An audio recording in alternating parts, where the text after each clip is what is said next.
Hey, it's Jonathan Sewell Sales at Mitchell Mazda on the Boulevard in Enterprise. And today we're going to be doing a quick comparison of the Mazda CX-5 and the Mazda CX-9. But before we jump into that, go ahead and hit the JSS down here in the bottom right and subscribe to my channel for all of the updates on Mazda vehicles, all the information that you need to have to make a decision on the next vehicle for you. And go ahead and smash the bell so that you're notified first of all of those updates. Let's jump into it.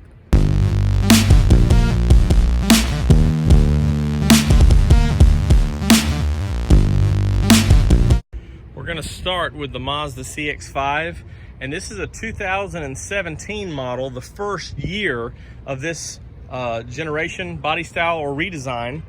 And so this vehicle is right at about 179 inches long. You can see some of the styling as we'll look at the CX-5, the CX-9 in just a minute. We have an exaggerated chrome wings here for Mazda, big bold logo up front, and also this is a touring model, so it's got a honeycomb grille and does have a little bit of a recessed setup there, and with the nose coming out over top there of the logo. And in 2017, as I mentioned, this was the new body style.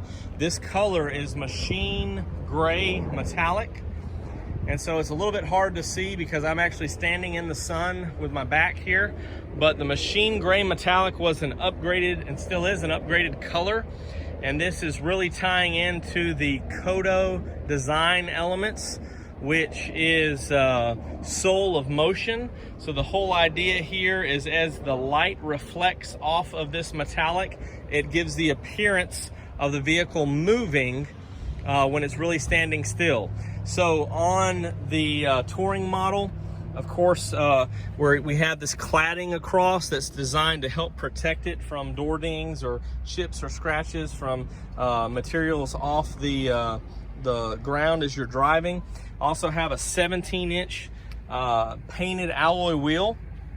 And as we go across, of course, advanced keyless entry. Now, this is where some of the differences happen on the inside. So the Touring on the CX-5 has this insert of a suede-like material and then simulated leather on the outside. So this is actually cooler than genuine leather. And then this upgraded suede-like insert is really just to bring it up a few notches towards more premium. Looking at these door panels here, also have some nice materials to accent the doors. Soft touch materials all the way around. See the stitching up here on the dash carries over all the way through. Let's take a quick look here. And standard on all CX-5s is a 7-inch touchscreen here. On your touring models, you have a dual automatic climate control.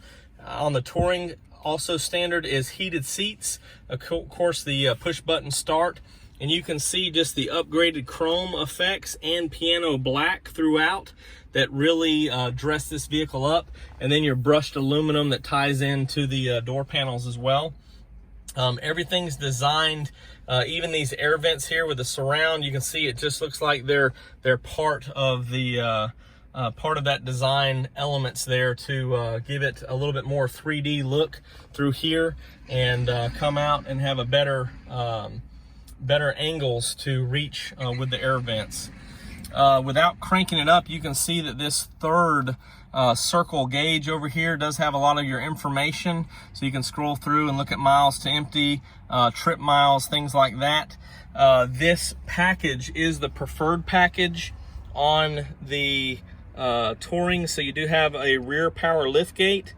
Also, moonroof is part of that package as well. Standard, oh, and the Bose system, of course.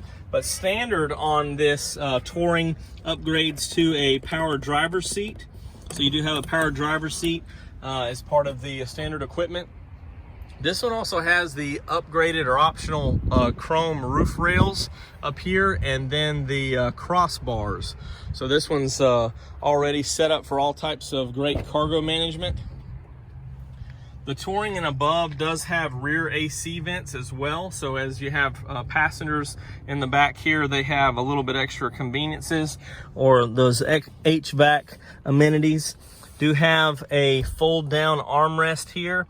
And this is designed for cup holders, but also to hold a tablet or phone in this, so you can set that down. Then you also have the USB ports back here in your Touring models, and a little soft touch area here to keep some other valuables or things without rolling around too much.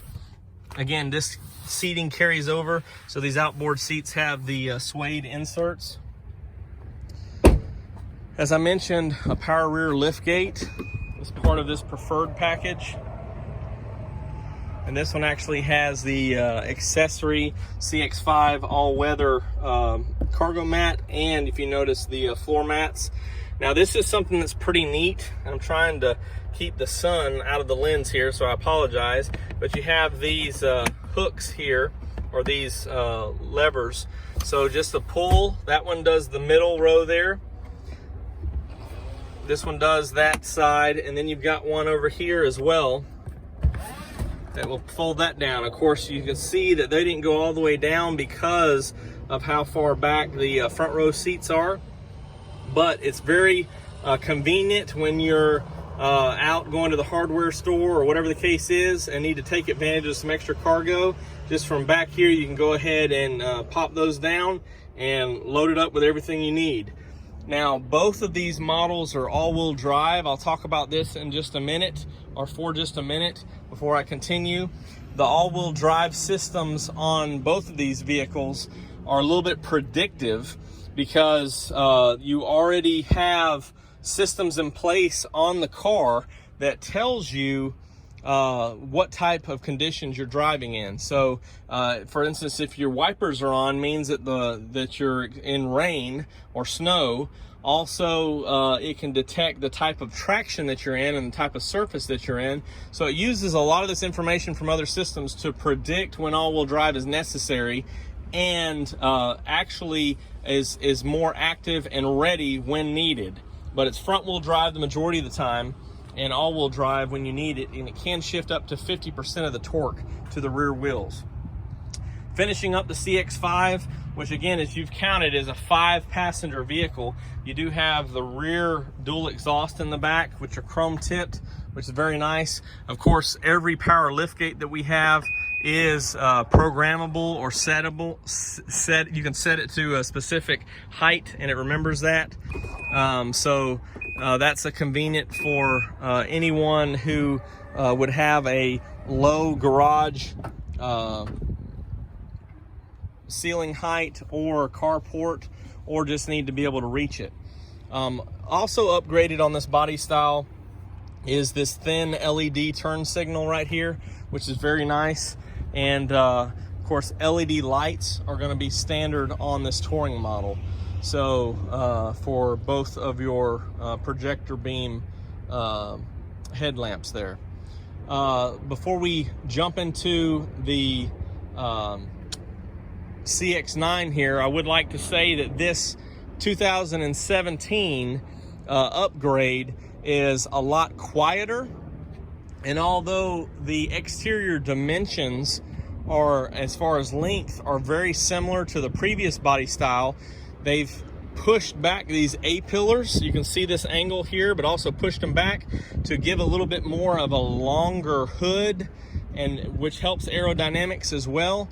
And also, as you've seen, as we've talked about already, this is bringing in a lot more of those Kodo elements, soul of motion elements for the front grille and styling.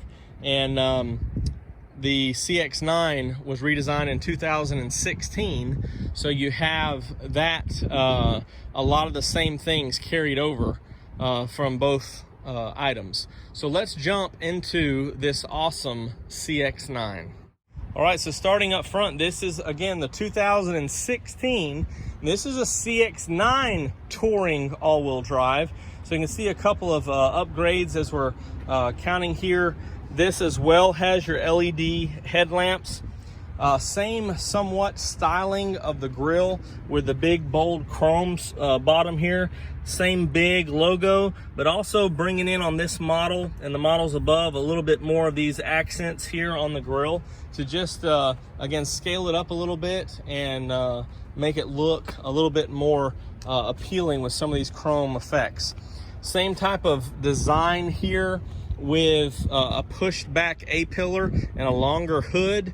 And this color actually is Soul Red Crystal, which was new for 2016 as well. Took the Soul Red and add a little bit of an extra element to it. So it's part of that, the new colors for that Kodo design and those new elements there as well. As we walk around this way, you see a big 18-inch wheel standard on the Touring. So that's a little bit bigger than the CX-5 and give a little bit better of a footprint there.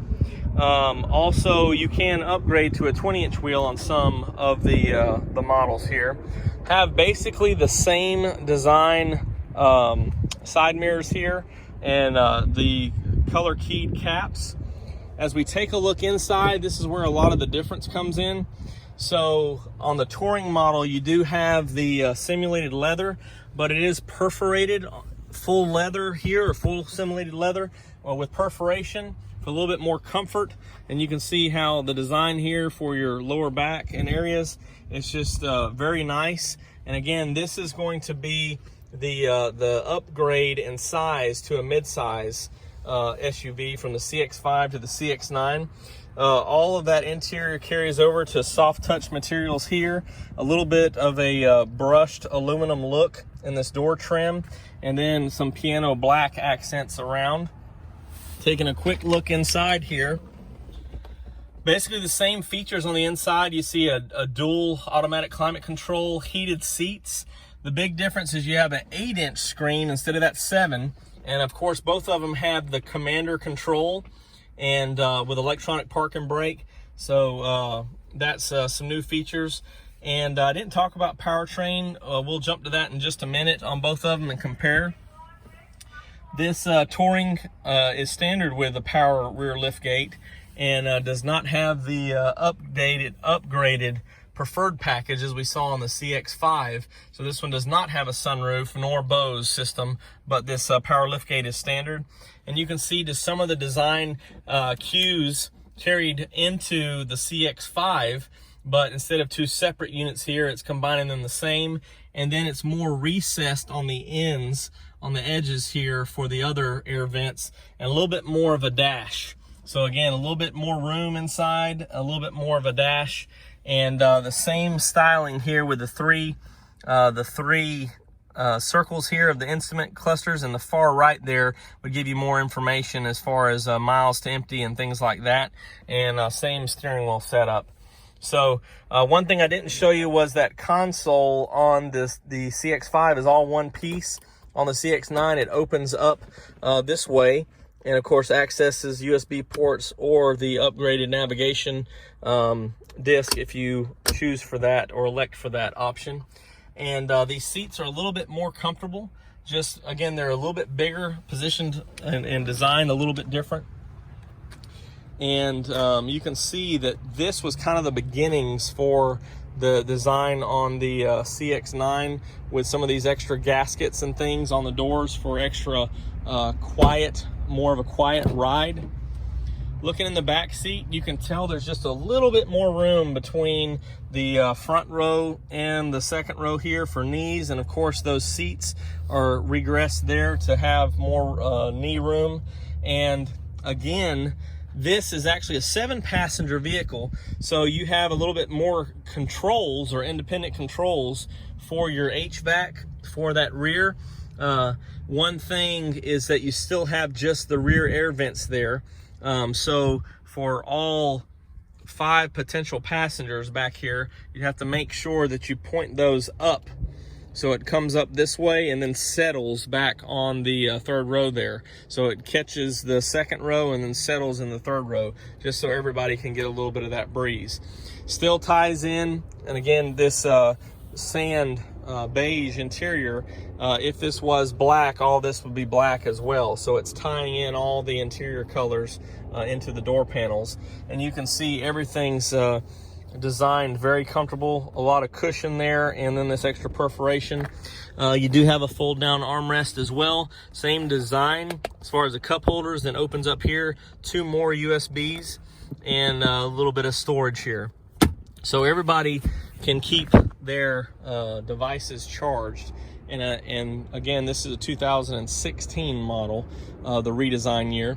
So looking up top, this one does not have the optional side rails, and of course not the crossbars as well. Still has the shark fin antenna, which is part of that new design, and as we mentioned, the power rear lift gate.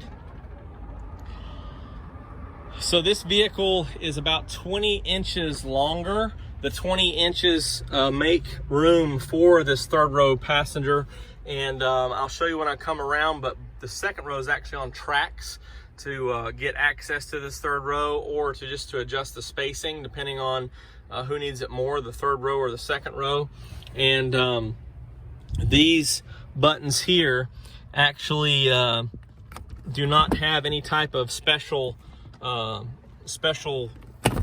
release like the CX-5, but you do have just this one handle on each side for both passengers. You can do a 50-50 split. Of course, they do have some cup holders back here, and then you do have some extra hooks and things for cargo. And you can see how this is cut out here and designed for a little bit more space when the seats are up or when the seats are down, of course, and have a little bit more storage before you get into the spare tire compartment underneath here. So trying to make all the accommodations possible for the most space with the third row seats up. And this, of course, is a programmable lift gate as well. We'll just drop it all the way. And so looking here, it's really just a little bit more slanted back this way, but the very similar designs, if you can look at that here. A little bit more aesthetic chrome upgrades on the CX-9, but about the same back end styling. And so with the little spoiler back here and everything on both vehicles. To show you this second row real quick, I'll make sure the door's open there. So you have a couple of options. If someone's in the third row, they can grab this, and you can see how it folds down and slides up. So you do have it on a rail so they can get in and out right here, and also have that this all-weather mat system underneath to keep everything clean. And then this actually locks into place. You can see that to give a lot more room for someone in the third row seat if they wanted it. And this is your recline arm here.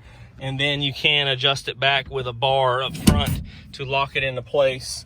But so you can adjust those things depending on who needs the more space or more leg room. All right, I wanted to finish up with a few things. Of course, these are certified vehicles because these are several years old now in the case of the CX-9 and a couple of years in the CX-5. But these are certified that we have that were trade-ins to us. And this is the first year of these body styles. So a lot of the same things carry over to 2019 models. Want to talk powertrain real quick. The powertrain on this one is a 2.5 liter engine, and this 2.5 liter 4-cylinder is matched with a 6-speed transmission. So you do have a sport mode as well. And the CX-9 on this new body style, they stepped away from their 6-cylinder that was available in 2015, and it's the 2.5 liter SkyActiv with turbo. So the same engine, but with the turbo. And so you see the upgrades here. This goes to 227 horsepower on the CX-9 standard, whereas the CX-5 was 187 horsepower. So you went from 187 to 227. And if you drove this with 93 octane, it would increase that to 250 horsepower. Of course, still with a 6-speed transmission with sport mode available. So this makes driving a lot more fun with the turbo, both of them with a 6-speed. Now, of course, we see this 2.5 liter engine available on the CX-5 for 2019. But back in 2017, it was just the regular SkyActiv G engine, the 2.5 liter. So thank you for joining me for, I guess it's not really a quick look, but a rather extensive look at the difference between the CX-5 and the CX-9. Again, with those CX or crossover names, it's sometimes hard to keep them straight. But just in summary, the CX-5 is your small or compact SUV, 5 passengers. And 2017 was the first year of this design or body style. And the 2016 CX-9, which is your 7 passenger, and we're going to see some upgrades on this later in the year with some changes to this, a little bit of a mid-cycle refresh. Both 4 cylinders, so great fuel economy. When this vehicle, the 2016 CX-9 debuted, it was best in class in fuel economy with that 2.5 liter turbo. So both of them are definitely worth checking out. And length is about 20 inches different. So it really just depends on if you need more passengers or cargo, or if you need a little bit more power standard. These are both excellent choices, and both helping our Mazda numbers dramatically since these new body styles. I'm Jonathan Sewell Sales at Mitchell Mazda. Thank you for joining me. I hope you made it all the way through. I know it was pretty long, but I try to add some good information, and sometimes I get too excited about these vehicles. But if you need more information like this about some of the Mazdas, please subscribe to my channel and smash the bell for notifications. Again, you can't go wrong with either one of these vehicles, and I'd be happy to cover more information. If you have any questions or comments, just hit me up with a comment below, or call or text 334-718-0504. I really can't wait to see you in a new Mazda or certified.